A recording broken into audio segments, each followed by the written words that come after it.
Noong kalagitnaan ng ika-14 na siglo, dumating ang Black Death sa Europa. Sa isang maliit na nayon sa Timog Pransya, may kakaibang kwento ang mga matatanda. Isang alamat na mas nakakatakot pa kaysa sa mismong sakit. Bago pa man makarating ang mga may dalang peste, may mga bahay na biglang nagiging katahimikan ng kamatayan. Isang gabi, isang bata ang nagising dahil may narinig siyang mahihinang kaluskos sa labas. Sa liwanag ng buwan, nakita niya ang isang itim na usok na parang gumagapang sa lupa. Papasok sa bitak ng kanilang pinto. Kinabukasan, lahat ng nasa loob ng bahay ay patay na.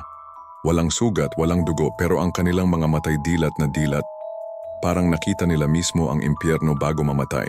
Mula noon, sinabi ng mga nakaligtas na hindi ang peste mismo ang unang dumating, kundi ang espiritu ng kamatayan na kumukuha muna ng kaluluwa bago ibigay ang katawan sa sakit.